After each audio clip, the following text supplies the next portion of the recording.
কলৈ গৈ আছে আপোনালোকক দেখাই গৈ থাকিম আপোনালোকে সম্পূৰ্ণ ভিডিঅ'টো স্কিপ নকৰাকৈ চাই গৈ থাকিব হেতু যোৱাকালি আমাৰ সকলোৰে হিয়াৰ আমঠু জুবিন গাৰ্গদেৱৰ জন্মদিন আছিলে তাৰ উপলক্ষে আমি কেইগৰাকী আমাৰ চুবুৰীয়া এখন গাঁও দিহিংমুখলৈ বুলি গৈছিলোঁ আৰু তাতে এটা মিনি পিকনিক কৰিবৰ কাৰণে আৰু এয়া আমি গৈ আছোঁ এতিয়া ইমান ধুনীয়া এটা ভিউ সেইবাবে অলপ ৰাখি থলোঁ এইফালে আমাৰ এয়া মেম দেই গাড়ী চলাই গৈছে আৰু আমি এয়া গৈ থাকোঁতেই আমাৰ চকাৰ পাম্প নাইকিয়া হ'ল আৰু সেইবাবে আমি পাম্প দিবলৈ সোমালোঁ ইয়াতে আৰু এয়া আমাৰ মৰম লগা ঋষিকা দেখিছেনে তাৰ পৰা আমি এয়া গৈ পাইছোঁগৈ আৰু দিহিংমুখ আৰু তাতে ইমান ধুনীয়া এটা ভিউ সেইকাৰণে অলপ ভিডিঅ' ক্লিপ ৰাখি পেলাই আপোনালোকৰ মাজলৈ প্ৰেৰণ কৰিছোঁ কেনেকুৱা পাইছে ভিউটো এটা কমেণ্ট কৰি জনাব খুব আচলতে ধুনীয়া এটা পৰিৱেশ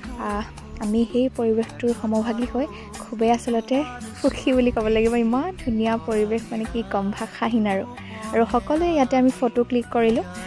ফটোবিলাক পাৰিলে মই ভিডিঅ'টোৰ শেষলৈ কেইকপিমান লগাই দিম বাৰু আৰু এয়া দেখিছে মাছমৰীয়াসকলে ধুনীয়াকৈ নাও লৈ লৈ মাছ মাৰিছে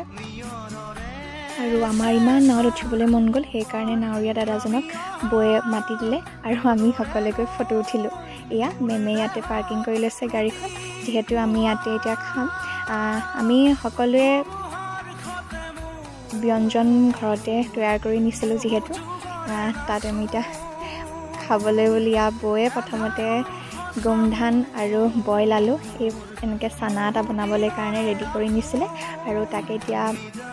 আমি খাবলৈ বুলি বহিছোঁ এয়া ইমান ধুনীয়াকৈ দেখিছেনে খুব আচলতে টেষ্টি হৈছিলে খাবলৈ আচলতে বৌ আইডিয়া আছিলে হেনো সেইটো চানাৰ গোমধান বইল আলু আৰু বিলাহী তাতে পিঁয়াজ কুটি দিছিলে খুব আচলতে ধুনীয়া লাগিছিলে আৰু যিহেতুকে বেডমিণ্টন লৈ গৈছিলে তাহাঁতি বেডমিণ্টনো খেলিলে আৰু এয়া আমি খাই ল'লোঁ প্ৰথমতে এয়া ফান্তাৰ সৈতে চানা সেইফালে খাই ল'লোঁ খাই কৰি উঠি আমাৰো আকৌ অলপ খেলিবলৈ মন গ'ল নহয় সেইবাবে মেম আৰু মই আকৌ বেডমিণ্টন খেলত লাগি গ'লোঁ তাৰ পৰা বোলো এইদৰে খেলি থকাটো নহয় আমি খাই লওঁ সেইবাবে ঘৰৰ পৰা ব্যঞ্জনখিনি উলিয়াই লৈ আমি সকলোৱে খাবলৈ বুলি বহিছোঁ খুবেই আচলতে সোৱাদযুক্ত হৈছিলে আপোনালোকে দেখিয়ে হয়তো অনুমান কৰিব পাৰিছে আৰু আমি খাই কৰি উঠি মেমে যিহেতুকে গীটাৰ লৈ গৈছিল সেইবাবে আমি সকলোৱে আকৌ গান গাবলৈ বুলি বহিলোঁ আৰু মেমে গোৱা এটি গান ইয়াতে মই লগাই দিছোঁ আপোনালোকে শুনিব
এইফালে আকৌ আমাৰ কণমানি ঋষিকাৰ খেলিবলৈ মন গ'ল, সেইবাবে তাইৰ লগত আকৌ বৈ অলপ দেৰি খেলি দিলে। তাৰ পৰা আমি সকলোৱে ঘৰমুৱা হৈছোঁ।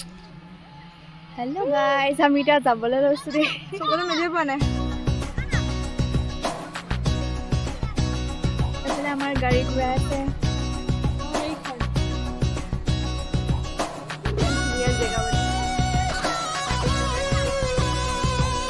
মজা আহিছে কিন্তু